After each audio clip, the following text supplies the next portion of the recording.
Kirell Benzi is a data artist and the CEO and founder of Kirelion. Kirell Benzi is a data artist, science communicator, and researcher. His primary interests revolve around creating visual experiences that inspire, educate, and empower large audiences using state-of-the-art technology. Today, he's going to talk about secret knowledge, visualizing complexity. So today I'm going to make a presentation about complexity and more specifically tailored towards around visualizing graphs, because this is a conference about graphs. But this format is going to be a bit different from what you're used to, I think, because I want to make a presentation and to be very interactive, meaning that I will ask questions, and depending on how you choose to answer, we will go through one or the other way. So it's very easy to do. Basically, you just go here. You can scan if you have a phone. It's even better. You can just either you can join slido.com and you put the data art as a hashtag, or you can just scan it with your phone and it will automatically join. And so it's pretty cool because you will see that the results as you vote are completely integrated in the presentation. So it's pretty cool as a feature. And I will ask you just to make sure that you're ready and to know a bit more about you. This is what it looks like. I ask a question, and you can see on the left, you can always join the presentation and the polling part.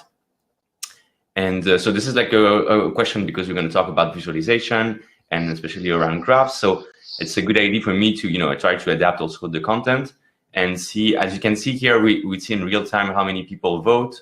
And it's cool because you see that people are fighting. You can also edit your answers as we will go, as we will see in the next slides if you want to, go back and forth. So we have 18 people out of, I think, 53. So let's get everyone, get everyone on board. And in the meantime, this presentation is really about data art. And I'm not really sure if you're familiar with the field. So I'm gonna first try to introduce what is data art, the difference between data visualization and data art, go through different examples of graph visualizations, and if you have time, if you are nice people, we'll also go towards another kind of work that I do more with AI, which is about neural networks. It's not exactly a knowledge graph, but it's still around networks, so it makes sense to talk about this here. And at the end, I also have another surprise. So let's try to have a bit more people. We have 25 people. You can just join us. Go here on the website, put the hashtag, or just scan here the QR code with your phone, and then it's automatic. It's going to be refreshed automatically. You don't have to do anything. It's just it gets automatic. And if you don't have time to join now, don't worry. At the next question, you always have this left panel, so you can always join in and participate. So from what we have right now, we see that most people, so you dabble, right? So you know about data viz, and some people really, like 7% of people really like, my life revolves around data and visualization. So you guys are really expert. But for most people, I think it's going to be pretty new. We have an idea of what data viz is, and but we want to know more. So let's begin.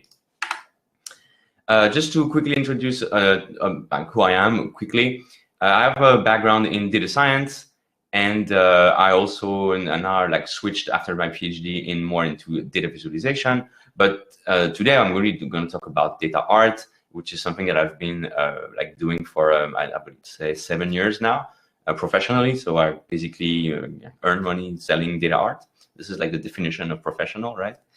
And so this is really going to be focused about the work that I did on data art, and it relates to graphs because I did my PhD in graph visualization, basically. So it's going to be very well connected. So I just wanted to introduce how I really started, to play and work about data visualization. This is an actual picture of my board back in the day, and people were asking me, "Hey, what are you working on?"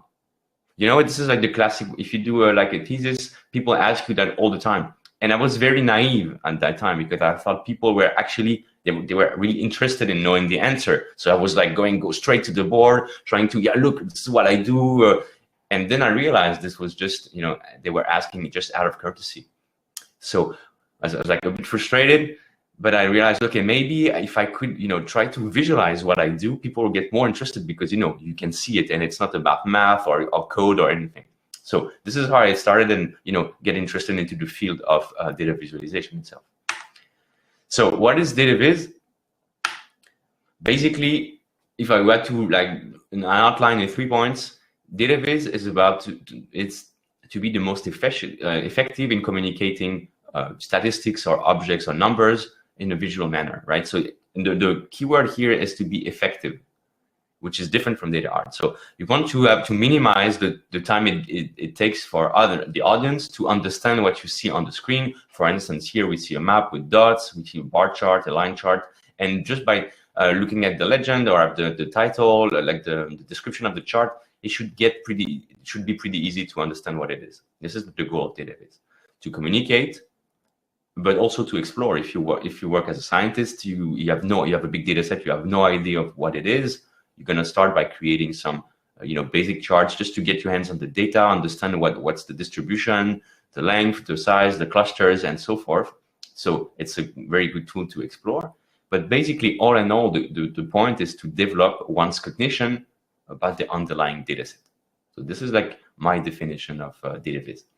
Now, if you know a bit about data viz, you can look up on Andy Kirk's website. He has I don't know, 600 different tools, like everything that is related to data visualization. Most people here will be familiar, I think, with Tableau or Power BI or Qlik. Like there are 3 main competitors in this space. So basically, if you're not really familiar with data viz, you take the tool, right? You go here, this is Tableau, you have your data, you drag and drop. On columns row up, you have a chart pre-made for you. You try to color, you put the time, and that's it. You are doing data visualization. So why do we need to, go beyond? Why do we even care about creating custom data visualization when you have good software that do it for you automatically and very efficiently? Well, all in all, it comes to impact. If you do dashboarding all the time, it's difficult for people, to have something to remember, the visualization to be remembered by, because they all look alike. So if you work in data viz, you're striving for impact. So you want to be impactful so that the message that you communicate, the story that you tell, helps people take these new decisions or reason about their businesses and so forth. So if you want to have impact, what do you do in general? Some people, they go on the street and they protest. I come from France. This is our specialty, as you all know. So they go on the street, they try to protest to influence people. Right? This is one way. I'm trying to do the other way. So this is supposed to be a mirror. And I'm more, maybe Michael Jackson, Man in the Mirror song. I think if you want to influence people, it has to come from within. And to do that, what better way than using art to do so? Because art is very subjective in its nature. So if you're touched by a piece, you can really, it can change the way of thinking and how you perceive life in general. So instead of doing the protest because I'm alone, I cannot really organize anything, maybe we should try to go more on the artistic route because it's less frightening. It's very deeply personal, and you can have a greater impact. So this is basically how I, started and doing data art, and say, okay, maybe if I can do a piece and I can have more impact, then my goal is complete. And my goal being, as a scientist, try to communicate science, make people understand complexity, such as understand how graphs work, the connections, and so forth. So this was the whole motivation here. And we're going to talk about this. So basically, if you look at this particular piece, you have no idea what it is because there's no description. And but you believe me when I said that this is based on data. So what is data art? If we had to, give a definition, data art is not data visualization, because the goal here, the most important part, is to create emotions. So first and foremost, you want to maximize emotions. And hopefully, for instance, if you see the piece here on the left, you want to get closer because maybe you like the colors, maybe you like the shape. But as you can see below here, you also have a description. And this is where the artistic message comes. So in some pieces, you have no description at all, and it's up to the viewer to understand what's really happening here. Data art is different because it is based on data, it has a more objective truth than the sole artist's imagination, right? So basically you get it attracted by the colors, the shapes, so forth. Then you read the description, and hopefully you reflect on yourself. This is how the message gets to you. And all in all, back to the same thing that we have in data viz, we develop cognition about the underlying data set, the scientific principles, and other types of things. So this is basically my definition of data art. I hope that it was clear, the definition between data viz and data art. And you could like, ask me, okay, why are you the only guy doing this data art? And I'm not. This is from a paper from back in the day, 2007, on the database conference, showing the merits of doing artistic data visualization. So this was like something that people noticed even before that. But trying to explain that if you put emotions, you have a greater impact, and people find the charts or like the images more memorable. And so it's actually a good thing to have visual embellishments, even though it makes maybe sometimes the data a bit less clear to perceive at first glance. But because it has a greater impact and they can measure that, all in all, it's better. So this is how I try to also connect the artistic part with a field of research as well. So if you are interested, you can look it up. But basically, how does it work? What is the design process to create some graphs and art with graphs, for instance?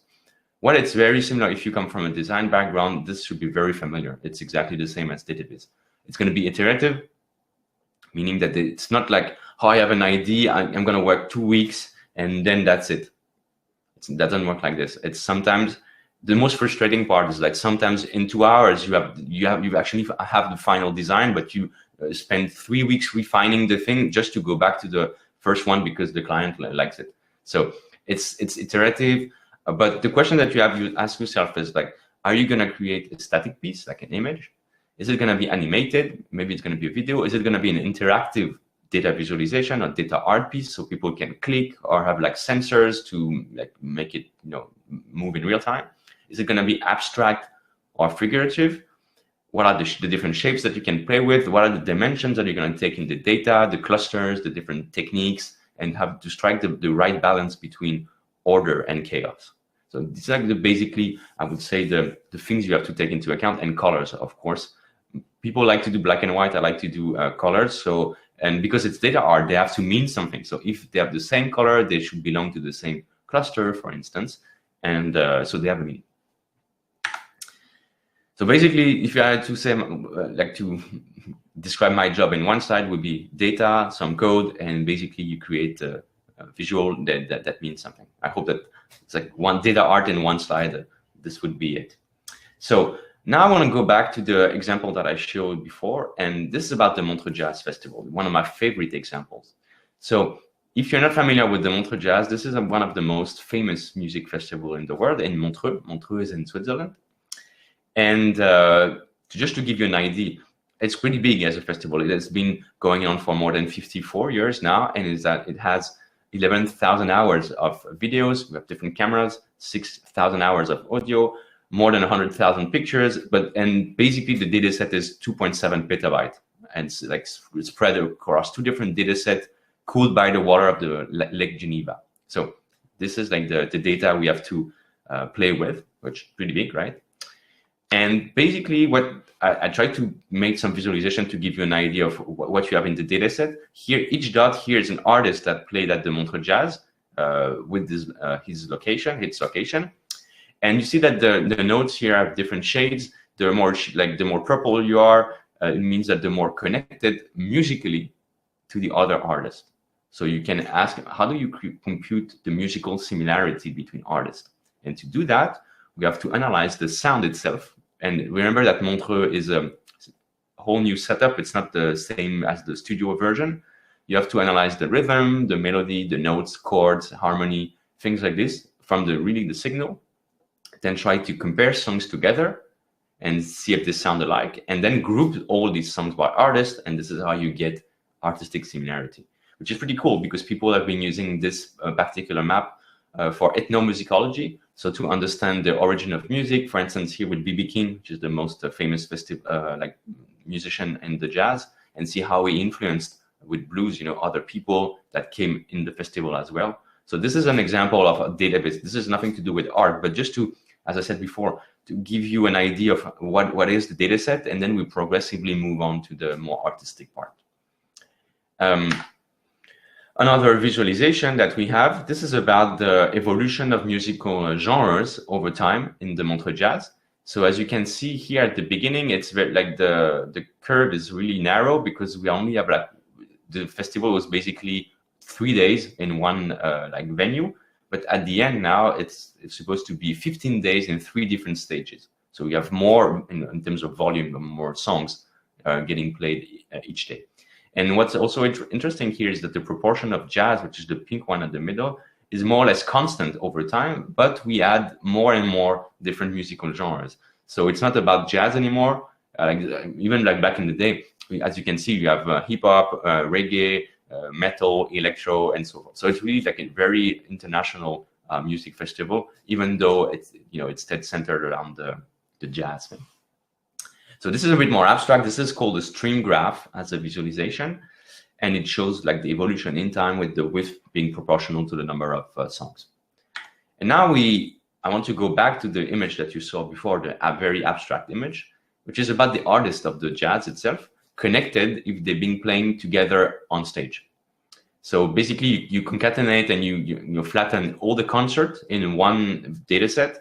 And because, artists, they tend to come several times at the Montreux Jazz, and each time they come, most of the stars, they come with a new lineup, a new bassist, a new drummer, a new singer, sometimes if you're like a guitarist and so forth. And so you can connect all the different artists of the Montreux Jazz if they played together on stage at a certain point in time.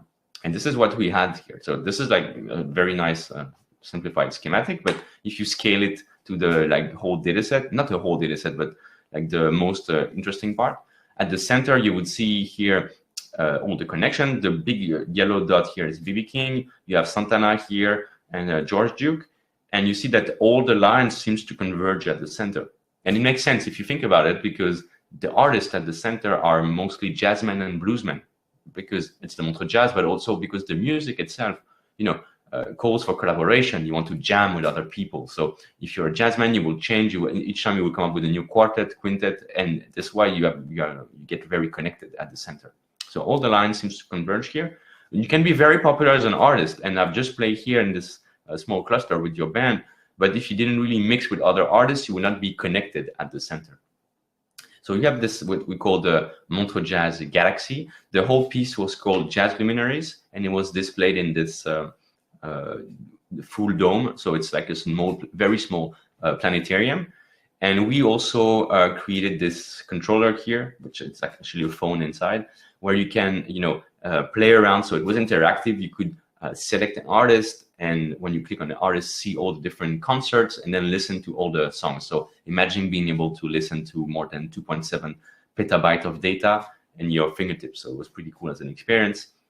I want to I can only show you like part of the video because everything is copyrighted, as you can imagine.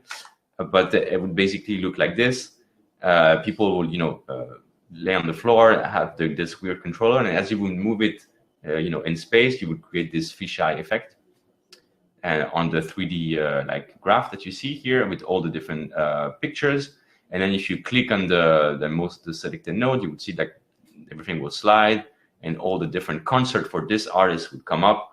Then you would click on the concert and you'd be able to browse the different tracks.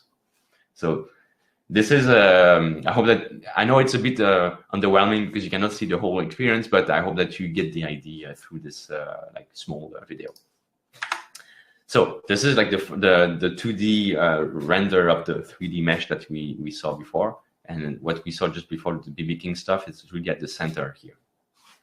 I hope that this example gave you a better idea of what data art is and how we can go from the old data, the data visualization, and then create something more abstract, which has a story and to arrive to this particular piece. But now I want to get back to what I said at the beginning. And I said at the beginning that you were the hero, right? So maybe you recall those books back in the day where if you want to make this decision, you go to page 84 and then you turn left and you die. And most of the time you have to go back to the beginning of the book. But we're not going to die here today, but you are going to be the hero, meaning that depending on what you choose, we will go through one or the other different artworks. So you are in control of democratically of what we can do here. So I will first ask you to pick a shape. So I'm going to ask you this question right now here, and it should appear on your phone. And so and to make sure that it's true, we can also see in real time. So I'm not cheating. You can see that you can change. It's up to you. So we had 37 people voting beforehand. So let's try to have a bit more today. And now in this particular question. What's really funny about this is that depending on the demographics of the crowd, you have different choices. I gave one of like kind of this talk in the US and in Europe, and it's always different. But square, just really seem to be like no one likes square. Either a circle or a triangle, and you see people are fighting. If you're a square and you feel alone, you can also edit your answer and choose one or the other. Because sometimes you have like it's a perfect match, so I have to choose randomly. It's not now because I said that square has no love. People are going back to edit their answers and change it and go back to square. So this is really you understand how politics work, right? With this kind of live voting and stuff. So okay, I think circle and triangle. So if none of the square, okay, triangle is a bit better. So let's go with the triangle. So sorry for the circle, sorry for the square. Let's talk about this one. So if you look at this particular image, basically you have no idea of what it is. Exactly the same story as what we had before.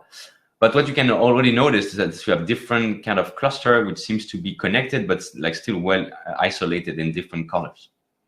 So this particular piece is about papers and patents, actually. And this was a collaboration with the professor at the PFL working on it's a knowledge graph, really. And this field of study is basically knowing like innovation, how we relate technological products that we have, like an iPhone or anything, to the research that originated from, for instance, papers back in the 50s, which led to like transistors, screens, and so forth, and to have in the end the technological product that we have in our hand. So all the story of how innovation evolves in time.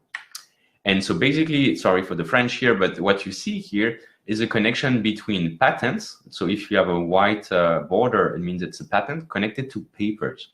Because when you file a patent, you basically need to do the prior art, and you can cite other scientific papers. So it's really interesting to see how long it takes for a scientific paper to get per field, to get cited, and how long it takes to get patents. Sometimes you have tons of new patents which are not connected to scientific papers. So you are really wondering, is it really innovation? Is it like a radical innovation? Is it a very well kept secret? So all these kinds of questions. And as you can see here, all the nodes are lined up according to the time, basically. So the last the last story is on the 50s and below. So it starts really like back in the day, I would say. And here it's 2017, I think. So this is like when I got the data set, basically. And you can see here, this is about computer science, this is electronics, this is cosmetics. And each time you have a different, I think 13 different fields of research. And you can see, like, for instance, computer science, cites more papers and it goes like deeper here. So it has more ties to scientific research than cosmetics, for instance, here.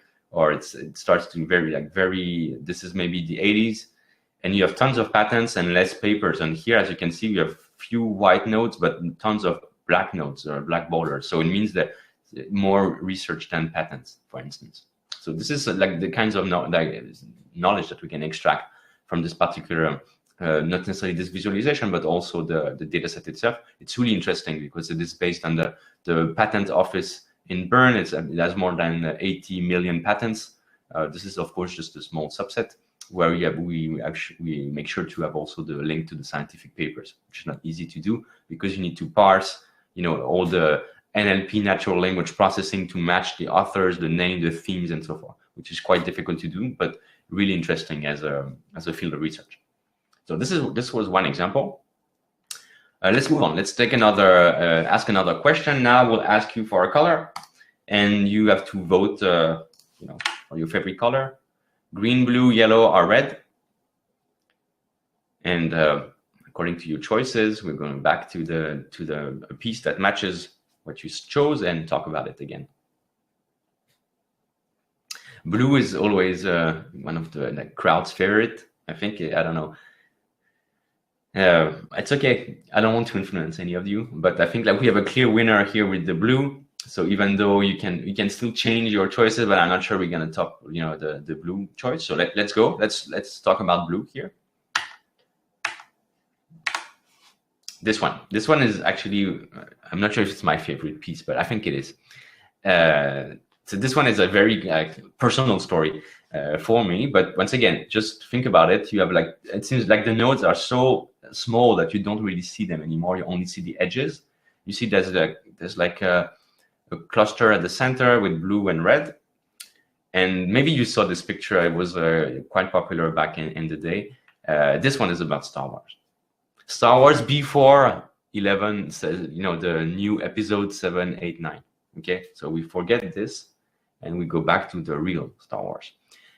This is about the Star Wars character.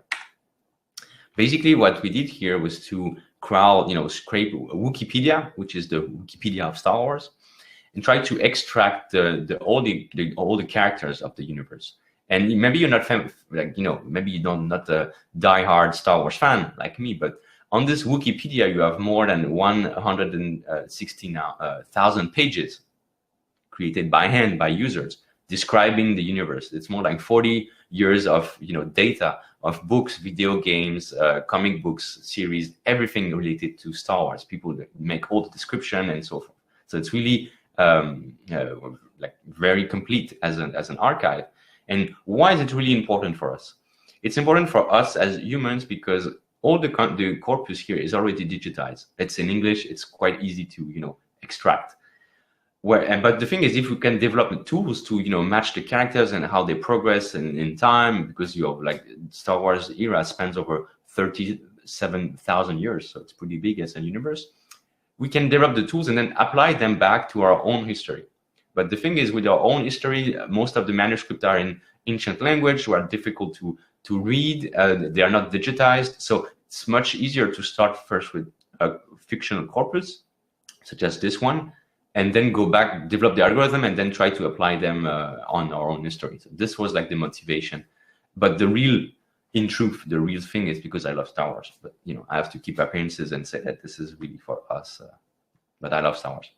So what you see here is all different characters. And for instance, at the center, you have Darth Vader, Luke Skywalker, the Palpatine, Han Solo. And in yellow here, the yellow nodes are the criminals, which are actually very common in the Star Wars universe. You have Jabba the Hutt. And if you look at his connection, he is mostly connected to other villains. So people from the dark side of the Force in red versus the blue one, the blue guys, the Republic or the Jedis and so forth. So you have this duality between light and dark side, as you can see here on the screen. So when I did this piece, I think it was in 2015, we had more than 20,000 characters, but now we introduced new episodes. We have The Mandalorian, which is great, with also new characters and so forth. So the universe expands as we progress, right? And so we could redo the same work and see how the universe would evolve. So this was about Star Wars. Now let's continue. Another question. This one is a bit tricky. I'm going to ask you whether you want to, if you feel adventurous or not, and you feel like opening a Pandora's box.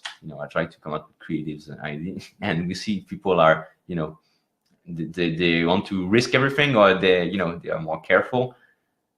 Okay, I think it's pretty clear that you want to see what's inside. So, yeah, I think that there's no. People are very, daring. Okay, fine. So you're daring. I want to talk about this piece here, which is also about, knowledge graph. And this one, it's interesting. It was also made for a company, and this is about LinkedIn. So this is what you see here are connections between people connected on LinkedIn. And it was really interesting as insights. Because so basically how you create this, you go to your connection tab, you can now, everyone can do this, you can export your data. What I asked is like the people in the company that were willing to all of them export this, remove all the IDs and the identifier, like, and try to merge everything. So we have like the corporate network of the people working in this particular company. And what's really interesting is that we could, let me ask you the question. What do you think that people are, if you work in the same company, do you share the same network more or less, or do you have your own network? Right? It depends, you would say. Maybe if you work in a big company or international company, you don't know necessarily the same people. But in this particular case, it was about a digital agency in Switzerland. So I thought that people were, in Switzerland, it's quite small, so everyone will knew each other.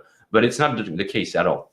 What you see here, all the nodes here at the center are the people from the company. And the nodes that you see at the outside are their connections. And what we are really interested in here is to see how the percentage of overlap. And we found out that only 6% of connection were shared between the employees of the same company working in the same sector of activity. It was actually quite surprising. I thought it was, everyone knew each other, but it was really not the case.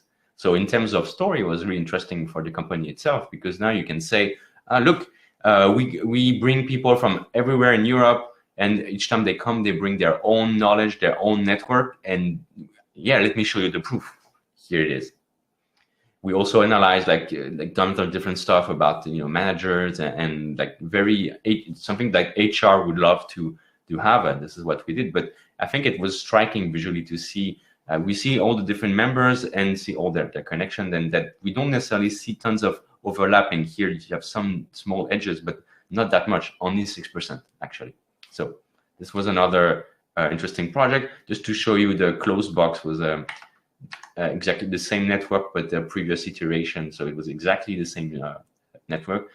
But it's this is what I started from this image and try to expand and to create something a bit more crazy. This is I would say closer to what you would have in abstract modern art, and this is really purely digital. Doesn't really have any ties to another art, all the older art movement. So now, okay, as I said before, I want to talk now a bit more, because I think we have a bit of time. We have 13 minutes left to talk a bit more about AI, because okay, it's still related to networks, right? But it's also very creative, and I hope that maybe if I can show you some creative applications of AI, it makes you wonder how you can also explain that to your clients or other partners, because here we all work in tech. But if you talk about AI for the general audience, it's about Terminators and that robots are going to kill me, I'm going to lose my job. And I want to change this, because this is not entirely true. And there's like very good things to talk about with AI, and showing something more creative, it helps people understand how it works, and they are, once again, they are not frightened by the technology, and they want to embrace it. And I think as a message in terms of impact, it's much more powerful. So something that you also it's very common now, it's using generative adversarial networks, GANs, to synthesize new images, such as this one. If you go to this website, this person does not exist. Basically, each time you refresh the page, you would synthesize a new face, which is almost photorealistic. Here, the earring is a bit weird, but I think new iteration, if you get lucky, you cannot distinguish the real from fake. So basically, you have a network that synthesizes fake images, and another network tries to check whether this image is real or fake. And once it's trained, then the network cannot make the difference between real, like training data or fake data. And this is how you can create some photorealistic image. Now, this is not very creative. This is about face synthesis. So how can we use the same technology to create something more interesting? I will first ask you to vote whether you are more micro or macro. So let's see.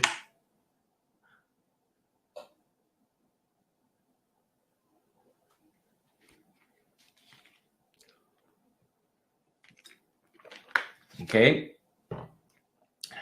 Let other people have the chance to change their answers or not. Okay, well, I think we all agree on macro now, so let's go.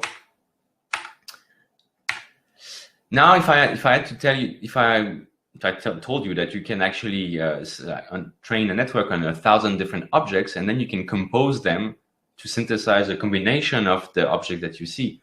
Now that you have this particular image and you have like a weight of 52% for a mask, a crab, gorilla, space shuttle, birdhouse, coral reef, all these ingredients that you see here, you can combine them and synthesize a combination of them. So just look at all the ingredients that you see here and try to imagine something. I think it's going to be pretty difficult. I'm not even sure if you know, I don't even know what this was, or but this is what the power of AI. This is where we can use it as a tool to sparkle creativity and get surprised by the results. So basically, I combined all these ingredients, and this is the result. And to me, this looks like more like a macro shot, of something that it's both insectoid and at the same time like plant, vegetal or something organic at the same time. So you can create very abstract shapes as well, right? We saw like very realistic faces, but it's all about the training data and how you combine all the elements. So this was a still image with the different elements. Now I'm going to show you videos and see how you can evolve and make this whole animation go very smooth. So, but first I have to ask you, the drill once again, whether you're more like the sea person or land person. Oh, it's funny, most of the time people choose the sea, but it seems like we have land people here, so you're more, live far from the sea. So, okay, maybe I'll let you guys vote to change your. No, okay, so land it is. So I'm gonna. It's a video synthesized with AI. So I'm gonna mute myself and pass it has some custom music made for the video. It's on YouTube. You can also watch this at the end, like on your own. Try to see if it works. The full video is in 4K at 60 frames per second, so it's pretty nice as a resolution. Let me try to play it to you now.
All right, so this video is called, and this animation is called Evading Confinement or Lockdown. This was created at the beginning of lockdown, so the idea was to create surreal landscapes, and they move according to your mood, basically. So the quality was not really great, but if you watch it on YouTube on your own, I think it would be much better. But you see how smooth the transition were, because you can really synthesize all the intermediate images that you need just by moving the weights just a tiny fraction, and so that it makes very nice animations over time, which I really like. So this was an example of a video made with AI. This is like another, the other choices that you didn't select. As you can see here, you have the Evading Confinement. This was projected in Paris in EP7, which is like a hype bar. You see it on the wall, so it's pretty big, and it was more than 15 meters wide and 10 meters tall. And so it was displayed here for 10 days. It was pretty good, to have the also feedback, people asking me what it was about, and once again doing my science work and talk about how it's made with AI. You see it's non-threatening, it's cool and technological and so forth, and people were really happy at the end, instead of just having it's going to replace your job and so forth. So I try to emphasize and show the positive outcomes of technology, instead of just pointing out to the negative. So this is like a small video to have an idea what it would look like. So, but yeah, this is this piece here. There was no sound though. It was a bit shame, but it's okay. So another application that we can create with AI is that now we can get inspired by the shapes that are generated by the machine, and going back to inspire the database part or the data art part. And this is what I did here. You see, this is, to me, looks like a flower bouquet, right? But it was really inspired by, because I saw my network was synthesizing these shapes, and I realized, okay, maybe I should try to take this knowledge graph, this network, and try to change it so that it will look like a flower bouquet. And you can zoom in here. Each dot is a person, and they are connected to their hierarchy, to their boss, basically. So this is about a whole group. This is like the global CEO, and you have the top executive, and then you can actually go down the hierarchy to the intern of the intern of the intern, and at the top here. And instead of having something top down, I'm the boss, you are my employees. The idea here was as a CEO, I let my what we do together makes we grow as a company, but also as human beings. So this is more like a flower-like shape instead of being something very hierarchical. So this was like the artistic idea behind the piece, but it was really influenced by AI. So this is how to go back to the knowledge graphs and so forth. So I think we have a bit of time. I think I want to show you one last surprise. We have 4 minutes. Because what I've been presenting so far is really based on math, right? You have either for deep learning or visualization or knowledge in itself, knowledge graphs. This is about doing layouts and stuff. It's about math. So I have an example to show you something that you are all familiar with, I think, in theory, but you are maybe not that familiar with the recent advances of this. So I want to talk about fractal art. This is like something that we see quite often. This is the Mandelbrot set. So a fractal is a shape made of parts similar to the whole in some way. This is the official definition. And fractals are really omnipresent in nature. It could be in leaves, in your heartbeat, in crystals, in vegetables, in mountains, in snowflakes, like everything. It's fractal. So this is what we have, like a standard Mandelbrot set. But the software that we have now is really powerful, and we can create very different looking shape. And to prove that to you, I will ask you to, pick a side and choose whether you are more like an organic or geometric guy, and see if you are surprised by the results. So, okay, so it's almost 50-50, but we can have more people. I think we can have 10 more people voting. So organic. So you are very interested in knowing how something so mathematic and geometric could be looks like more organic maybe. So let me oblige. This is a fractal. This is pure mathematical function. It to me looks like a virus. It was created during the coronavirus time. You can all see that it's a fractal because at the edges here you see that it repeats. But at the same time, it looks very, round and something that you could almost find under a microscope. But it's just pure mathematical functions. Another example here, this one is called Breathe. So it's about the virus as well. And here it's actually data fractal. So it was created 5 months after the initial COVID announcement. And you have 5 rings, 1, 2, 3, 4, 5 rings. And the cool thing about this fractal is now we are almost a year in the pandemic, so I can, change the camera and create more and more, circle shape like this. So I can actually make it move over time. And to me, it looks like, blood flow and kind of like oxygen stuff. So this was the idea behind the piece. And I always try to incorporate some small data so that it has more connected to the data art realm. Lastly, I want to show you this example, which is also a fractal, but to me looks more like a sandstorm. And this was like a 3D render, the 3D fractal, but the render itself is almost grainy with the particles. And to me, it almost looked like a sandstorm, something you would see in the Mummy or Dune or something like this. But once again, this is just pure math. So I wanted to show you the contrast between what we think a fractal is in the Mandelbrot set and something which can be very organic. So I have one more video to show you. And so this one is a combination of fractal and data. So I'm going to talk over it. What you see here is the fractal that moves according to the increase of sea level. And the data comes from the NASA. So as the sea level rises, we see that the shape at the center starts to grow. And if it grows too much, then it will basically explode. So this is what you see here.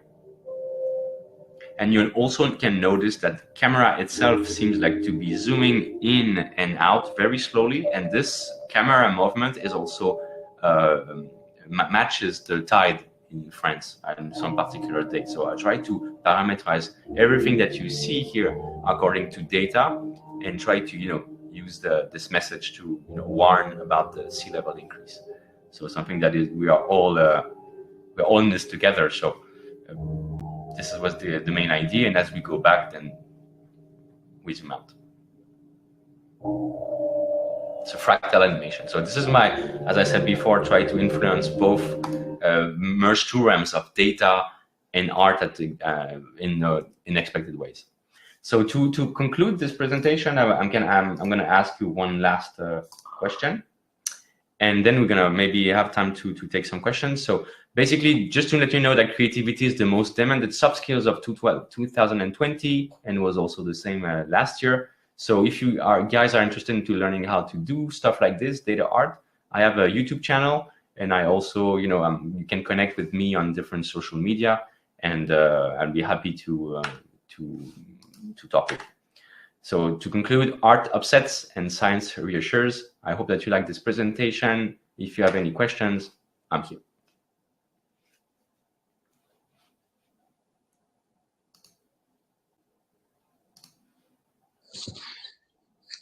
I think we have some questions.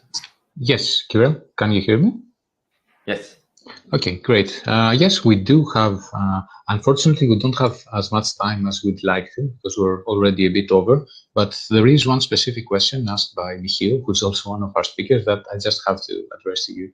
So his question is, how can a little bit of art help in the process of designing commercial applications powered by knowledge graphs? It's a very specific one because this is what he does. So he says that for their customers, it's often difficult to imagine that the different types of entities allow different new perspectives. Do you have any advice on how to trigger that? It's a difficult question. How can a little bit of, I see it in chat, how the process of designing, well, it's really about the message you want to communicate, right? So it's difficult to automatize the art creation part. Unfortunately, I don't have like a pre-made algorithm. I click and it's beautiful. But I think it goes back to the story, right? If you can convey a bit of emotion, then your brain, basically, the knowledge graph is really the left side of the brain, right? You're about the logic, rationality, and so forth. If you trigger part in the right side about knowledge, about emotions, and basically you combine both of them, the feeling is much stronger. So you can use that as a way to convey that your solution is very interesting, it offers new perspective, and so forth. But it's not easy to do. We need to, it's something that's handmade so far. Yeah. That makes sense. Okay, well, we'll have to wrap up because otherwise we'll be eating into the time of our next keynote, which is also very interesting, which is done by Ran Navidan from Intel. So our operator will wrap up this session. We'll keep your questions and try to address them to Kirell offline. So thanks once again, Kirell, and onwards with the rest of the event. See you. Thank you very much, guys, and I hope you liked it. See you soon. Cheers.